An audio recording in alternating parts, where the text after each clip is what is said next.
আজ থেকে 2000 বছর আগে ভারতবর্ষের মাটিতে এটা কানুন ছিল। তা কি কোনো একটা লোক যদি হঠাৎ করে মরে যায়, বয়স কত, 40 বছর, যখন মারা যাবে তো এই লোকটা গায়ের মুসলিম, ওকে যখন তাকে পুড়াবার জন্য শ্মশানে নিয়ে যাবে, 10 কুইন্টাল লকড়ির উপরে মানুষটাকে চাপিয়ে দিয়ে ওখানে যখন আগুন লাগিয়ে তাকে ছাই করার জন্য আগুন লাগাতে যাবে, তখন নিয়ম করা ছিল কি, বেটা ছেলেটা মানে পুরুষটা যদি মরে যায় তাহলে এই বেটি ছেলে তোর বেঁচে থেকে লাভ কি হলো, তোর বেঁচে থেকে কোনো লাভ নাই, তোর মতন অভাগিনীকে, তোর মতন কপালপুরীকে দুনিয়াতে বাঁচিয়ে রেখে লাভ হবে না। এই জন্য তারা কি করত, স্বামী মরে যেতে গেলে তার স্ত্রীকে তার হাতকে বেঁধে তার পাকে বেঁধে জিন্দা মেয়ে ছেলেকে স্বামীর চিতার সাথে বেঁধে দিয়ে এক জায়গাতে আগুন লাগিয়ে দিত।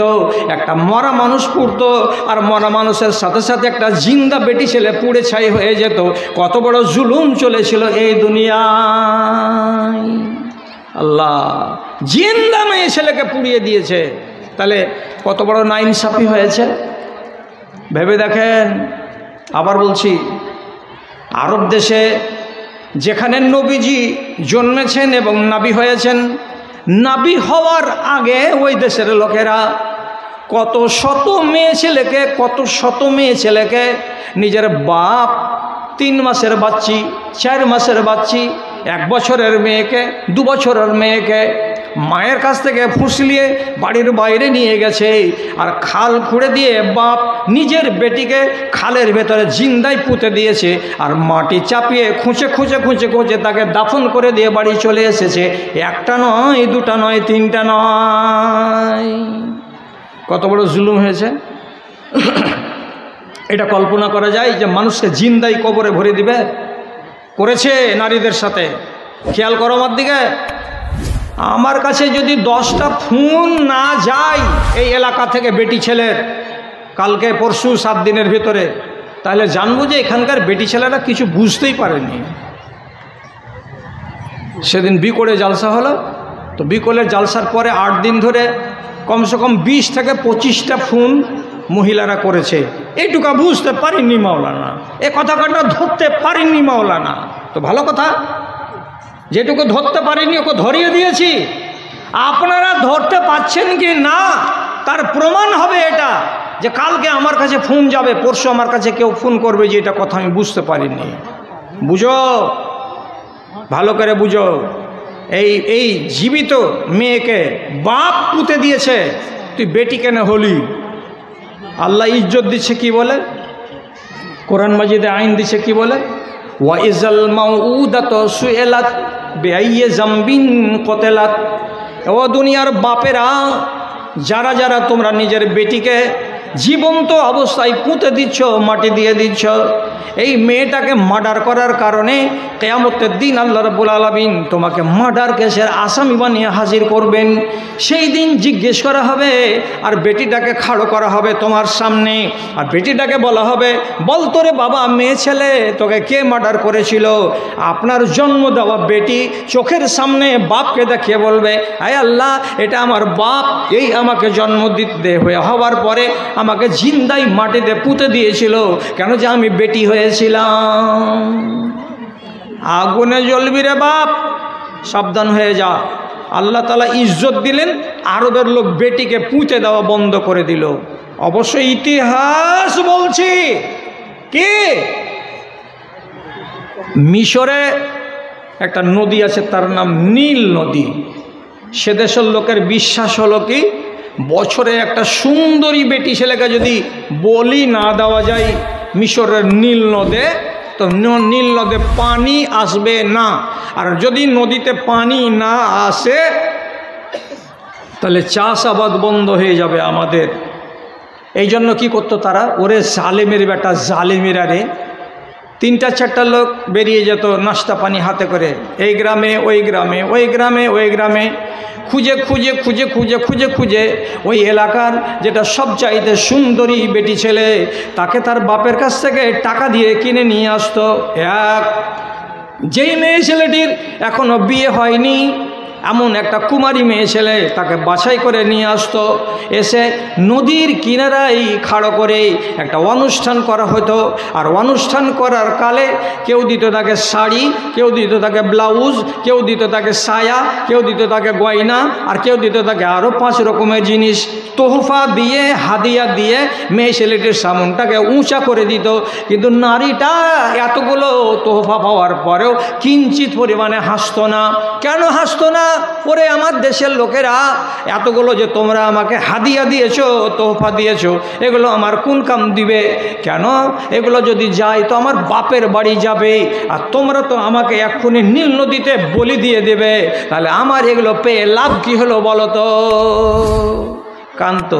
কাঁদতে কাঁদতে শেষ বেলায় কী করতো এই জালেমেরা মেয়ে ছেলেটির পা দুটোকে বেঁধে দিত, হাত দুটাকে বেঁধে দিত, চোখটাকে তার বন্ধ করে দিত। একটা সাবালিকে বেটি ছেলের গা থেকে সম্পূর্ণ কাপড়গুলোকে এখান করে খুলে খুলে নিত। আর নেওয়ার পরে মহিলাকে সম্পূর্ণ নাঙ্গা করে দিত। আর দেওয়ার পরে তখন তারা নীল নদীতে চালিয়ে ফেলে দিত। আর দেওয়ার পরে জয়ধ্বনি দিয়ে বলতো, হে নীল নদী, তোমাকে বলি দিলাম, তোমাকে পাঠা দিলাম, তোমাকে খুশি করলাম, তুমি আমাদের খুশি করে দিও। ইসলাম আসার পর আমর ইবনে আসের জমানায় তিনি বাধা দিয়ে বলছেন, নারীদেরকে এইরকম করে বেইজ্জত করা যাবে না। নারীকে বলে দাও অথবা না দাও, এগুলোর সাথে নদীর কোনো সম্পর্ক নেই। আস্তে আস্তে আস্তে আস্তে ইসলামের সম্মান এলো, এইগুলো বন্ধ হয়ে গেল, নারীদের ইজ্জত শুরু হলো। বেইজ্জতির কাহিনী শুনবে। খ্রিস্টান জগতেরা নারীদেরকে বলে, যদি কেউ শয়তান দেখতে চাই কেমন শয়তান হয়, তাহলে সকালবেলায় তাকে কোনো একটা মহিলাকে দেখে নিতে হবে, আর মনে মনে বলে নিতে হবে শয়তান এইরকম হয়। ইন্না লিল্লাহি ওয়া ইন্না ইলাইহি রাজিউন। নারীরা কি? শয়তানের রূপ। তাহলে তোর মা শয়তান? তুই যার কাছে স্ত্রী হিসাবে রাত কাটাচ্ছিস ওই মেয়েটা শয়তান? তোর স্ত্রীর পেট থেকে যেটা মেয়ে পয়দা হয়েছে এটাও শয়তান? এই কুলাঙ্গারেরা নারীদেরকে বলতো যে এরা হলো শয়তানের রূপ, এদেরকে সম্মান করতো না। আর ইতিহাসে ঝকঝক ঝকঝক করছে এই লেখা আছে, আল্লামা ইবনু আব্দুল বার উনি লিখেছেন তার কথা কিতাবের ভেতরে। মৌলানা আব্দুর রউফ ঝান্ডানাগরি উনি উনার কিতাবের ভেতরে লিখে রেখেছেন একটা ঐতিহাসিক ঘটনা। মিশরের মাটিতে খ্রিস্টানরা যেদিন রাজ করেছিল, তাদের ভেতরে নিয়ম ছিল কি, কোনো বেটি ছেলে ধর্ম চর্চা করবে না। মেয়ে ছেলের কাজ নয় ধর্ম করা, করবে কারা? তো বেটা ছেলেরা। একটা মেয়ে ছেলে ছিল ওই দেশের মাটিতে, তার নাম হলো হাইপেশিয়া। একটা শিক্ষিতা মেয়ে ছেলে, ও টোলাই টোলাই লুকিয়ে লুকিয়ে মেয়েদেরকে তালিম দিয়ে বেড়াতো। তো যখন খ্রিস্টান যাজকেরা জানতে পারলো যে এই হাইপেশিয়া মেয়েটি মহিলাদেরকে তালিম দিচ্ছে, শিক্ষা দিচ্ছে, তখন এদের মন গেল ক্ষেপে। দিয়ে শেষে বলছে, তুমি আমাদের ধর্মের উল্টো কাজ করবে, নারীরা তো শিক্ষা পাওয়ার যোগ্য জাতি নয়, আর তুমি নারীদেরকে শিক্ষা দিচ্ছ দিয়ে আমাদের ধর্মবিরোধী কাজ করছো, তোমাকে সাজা দিতে হবে। মেয়ে ছেলেটাকে মিশরের চৌরাহাতে তাকে নিয়ে এসে তার পায়ে দড়ি বেঁধে দিয়ে তার গায়ে যতগুলো কাপড় ছিল সমস্ত কাপড়কে এখান করে খুলে নাঙ্গা করে দিয়ে দড়িটাকে টেনে টেনে টেনে টেনে চৌরাহা রোডে ঘুরিয়ে নিয়ে বেরিয়েছে। আর আওয়াজ করে করে বলেছে, ও খ্রিস্টান মেয়ে ছেলেরা, তোমরা সবক শিখে নাও। যারাই তোমরা ধর্মের কথা শিখতে যাবে, যারাই তোমরা ধর্মের কথা বলতে যাবে নারী জাতি হয়ে, তাদেরকে এই সাজা দেওয়া হবে। খবরদার, এরপর থেকে তোমরা কোনোদিন ধর্মের শিক্ষা শিখতে যাবে না, এবং ধর্মের কথা কোনো মেয়ে ছেলেকে শিখাতে যাবে না, এটা তোমাদের কাজ নয়। ইসলাম কি করলো? রসুলুল্লাহ যখন নবী হয়ে এলেন, তো মহিলারা রসুলুল্লাহকে এসে বলছেন, রসুল, মশাইল যে আমরাও শিখব। কি বলছিলাম? মেয়ে ছেলেরা রসুলকে এসে বলছেন, আমরা যে কিছু শিখবো আল্লাহ রসুল, তো কখন শিখব? তখন রসুল কি বলছেন? মেয়েরা কি বলছে রসুলকে? এই যে আল্লাহ নাম এদান, এ আল্লাহ রসুল, আমরা মশলা শিখব। মাসিকের নিয়ম কেমন? পাক হওয়ার নিয়ম কেমন, ইস্তিনজার নিয়ম কেমন, জুনবি কেমন হয়, জুনবি হওয়ার পরে পাক কেমন করে হতে হয়, বাচ্চা প্রসব করার পরে মেয়ে ছেলে কতদিন না পাক থাকে আর কতদিন পরে পাক হয়, পাক হতে গেলে কি করতে হয়, এই মশলাগুলো তো আমাদের জানতে হবে। আপনি আমাদেরকে কবে শিখাবেন? তখন নবী করিম সাল্লাল্লাহু আলাইহি সাল্লাম বললেন, ও মেয়েরা, তোমরা পেটা ছেলেদের সঙ্গে বসে এগুলো শিখতে পারবে না। আমি তোমাদেরকে একটা দিন ধার্য করে দিচ্ছি, মঙ্গলবারের দিন কিংবা বুধবারের দিন কিংবা বৃহস্পতিবারের দিন তোমরা আব্দুল জব্বারের বাড়িতে জমা হও, আব্দুল সামাদের বাড়িতে বড় আছে, ওর বাড়ির বারান্দায় তোমরা জমা হও, আমি ওখানে হাজির হব। আর হওয়ার পরে তোমাদেরকে সব বিষয়ে তালিম দেব, কেমন করে পাক হতে হয়, কেমন না পাকি হয়, আর কি করে ইস্তিনজা করতে হয়, কি করে তাহারাত থেকে কি করে জুনবি থেকে পাক হতে হয়, সব তালিম তোমাদেরকে দেওয়া যাবে। তোমাদেরকে শিক্ষা থেকে দূরে রাখা যাবে না।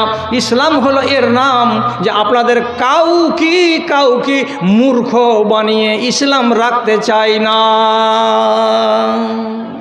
সবাই শিখো, সবাই শিখো, শিখো জানো। আর হযরত উমর ওসিয়ত করেছিলেন, কি ওসিয়ত? ওসিয়ত করেছিলেন কাকে? গভর্নরেরাকে। এই বলে চিঠিও লিখেছিলেন। কি লিখেছিলেন? আল্লিমু নিসাকুম সূরাতান নূরে ওয়া ফি রিওয়ায়াতিন আল্লিমু নিসাকুম সূরাতান নিসা। হযরত উমর নিজের আমেলগুলোকে, চাকরগুলোকে বলেছিলেন, এই দেশের লোকেরা, তোমরা এদেশে যতগুলো বেটা ছেলে আছো, খবরদার কান খুলে শুনো, তোমাদের মেয়েগুলোকে, তোমাদের বেটিগুলোকে, তোমাদের বাড়ির নারীগুলোকে খবরদার খবরদার খবরদার সূরা নূরটাকে পড়িয়ে দাও, সূরা নূরটাকে পড়িয়ে দাও, সূরা নূরটাকে শিখিয়ে দাও। কেন সূরা নূর শিখিয়ে দাও? সূরা নূরের ভিতরে লেখা আছে পর্দার বিধান কেমন হয়, সূরা নূরের ভিতরে লেখা আছে ব্যভিচার করতে গেলে কি সাজা পেতে হয়, সূরা নূরের ভেতরে লেখা আছে কোনো নারীকে যদি অপবাদ দাও বা কোনো নরকে যদি অপবাদ দাও তাহলে অপবাদ দিতে গেলে কি সাজা পাওয়া যায়, কোনো নারী যদি বেহায়া হয়ে যায় তাহলে বেহায়া নারীর শাস্তি কী হতে হয়, কোনো নারী যদি জিনাত করে, কোনো নারী যদি পোশাক আশাক ব্যবহার করে, পরিধান করে, তো তাহলে তাকে কেমন করে বাইরে যেতে হয় আর কেমন করে নিজের স্বামীর বাড়িতে থাকতে হয়, এগুলো সব জ্ঞান দেওয়া হয়েছে কিসের ভেতরে? সূরা নূরের ভেতরে। এই জন্য হযরত উমর ওয়াসিয়াত করে বলতেন, তোমরা মেয়েগুলোকে সূরা নূর পড়াও, সূরা নূর পড়াও, সূরা নূর পড়াও। জি, ইসলাম পিছিয়ে রাখতে চাই না। এবার আমি যদি এইভাবে ওয়াজ চালিয়ে যাই তো তোমরাও তো ওয়াজ শুনিয়ে চলে যাবে। অথচ একটা নওজোয়ান বক্তা আছে আমার পরে, ও আসবে আর আমাকে একটুখানি তোমাদের কাছে হাত বাড়াতে হবে। এই জন্য আমি আর লম্বা সময় না নিয়ে আর কয়েকটা কথা বলছি, বলার পরে আমি অন্যদিকে যাচ্ছি। সেটা হলো এই, তোমাদের আর একটা কাজ আছে, সেই কাজটা আমি তখন বলিনি, এখন বলছি। এখন কেন? আমি ইচ্ছা করলে তখনই বলে দিতে পারতাম, কিন্তু তখন আমি বলিনি, আমার যুক্তি আছে বলার পিছনে বলে। সেটা হলো এই যে পুরুষ লোকের ভেতরে আর নারীদের ভেতরে একটা জিনিসে আর তফাৎ আছে, সেটার নাম হলো পর্দা। এর নাম পর্দা। এই জিনিসটা পুরুষদের জন্য নাই। তার মানে কি? তাহলে পুরুষেরা বেপর্দা হয়ে থাকবে? থাকবে না থাকবে সেটা কথা বলছি না, ঢেকে রাখার কথাটা বলছি। তা হলো এই, একটা পুরুষ লোকের জন্য অনিবার্য হলো কি, তার নাভি থেকে নিয়ে হাঁটু পর্যন্ত ঢেকে রাখা। এই অংশটাকে খোলা রাখা যাবে না। তারপরের অংশগুলো যদি একটা পুরুষ খোলা রাখে, পিঠ যদি খোলা রাখে, পা যদি খোলা রাখে, পেট যদি খোলা রাখে, বুক যদি খোলা রাখে, তাহলে তাতে গুনাহ হবে না, একটা বেটা ছেলের গুনাহ হবে না। কিন্তু আল্লাহ রাব্বুল আলামিন নারীদের জন্য পর্দাকে ফরজ করে দিয়েছেন, পর্দাকে ফরজ করে দিয়েছেন। ও মায়েরা ভালো করে শোনো, একটা পুরুষ লোক যদি নমাজ না পড়ে, ফরজকে ছেড়ে দেয়, তো যেমন তাকে জাহান্নামে যেতে হবে, তেমনি একটা নারী নমাজ পড়ে, রোজা রাখে, হজ করে, যাকাত দেয়, সবই কিছু করে। আর সে যদি পর্দা না করে তো তাহলে সেই নারীকে জাহান্নামে যেতে হবে, জাহান্নামে যেতে হবে। তার নমাজ, তার রোজা, তার হজ, তার যাকাত কোনো কাজ দেবে না। পর্দা হলো নারীর জন্য অপরিহার্য, ফরজ।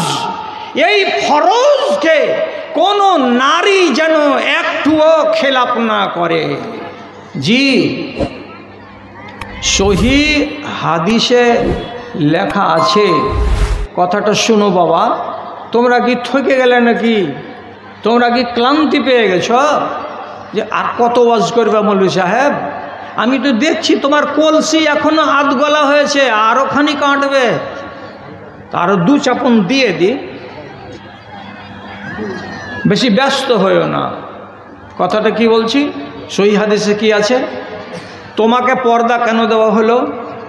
তো পর্দা তোমার বিধান এত কড়া হওয়ার মানে হলো এই, তুমি হলে ফুলের জাত, ফুল। তুমি হলে আমের গাছে একটা লাল টুকটুকে পাকা আম। তোমাকে যাই বলবো সেটাই ঠিক। আচ্ছা তুমি বলো, এইবার রাস্তার কিনারায় একটা আমের গাছে যদি মাথাতে একটা লাল আম পেকে টুকটুক করে যদি নিচে ঝুলে, কোন লোকটা ওই আমটার দিকে তাকাবে না? আর কোন লোকটা বলবে না এই কথাটা যে আমটা যদি পাইতুম তো খাইতুম? কে বলবে না?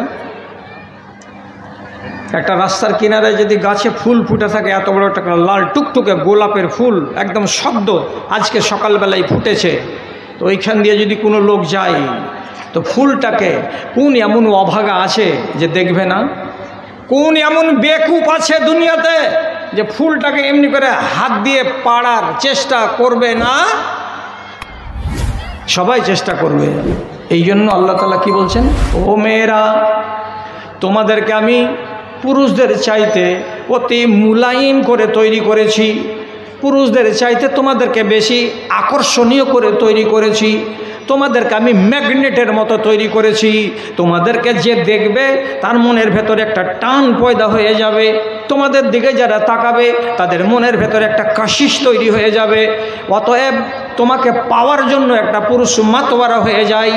এই জন্য যখনই একটা পুরুষ মাতোয়ারা হয়ে যাবে তোমাকে পাওয়ার জন্য, তখন জেনা হয়ে যাবে, ব্যভিচার হয়ে যাবে, তোমারও জীবন বরবাদ হবে, পুরুষ লোকটারও জীবন বরবাদ হবে।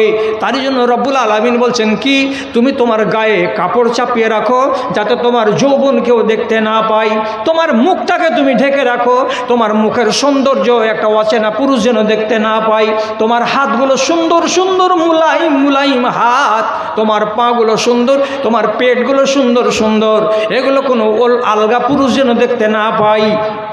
কেন? যদি তারা দেখতে পায় তো তাদের জিভে পানি চলে আসবে, আর তোমাকে পাওয়ার জন্য চেষ্টা চালাবে, তোমার নাম জিজ্ঞাসা করবে, তোমার বাড়ি জিজ্ঞাসা করবে, তোমার সাথে গল্প করতে যাবে, শেষে তোমার কাছে ফোন নম্বর চাইবে, আর ফোন নম্বর নেওয়ার পরে অযথা পায়ে পড়ে তোমার সঙ্গে গল্প করতে যাবে, আর গল্প করতে করতে তোমার সঙ্গে ভাঁজ লাগাতে যাবে, আর ভাঁজ যদি লেগে যায় তো তুমিও পাপী হবে আর ছেলেটাও পাপী হবে। এই জন্য রব্বুল আলামিন বলছেন, ও নারীরা, তোমাদের গাটা ঢেকে রাখো, কোনো মানুষ যেন তোমাদের কাকে দেখে তাদের মনের ভেতরে উত্তেজনা তৈরি না হয়। এই জন্য পর্দা।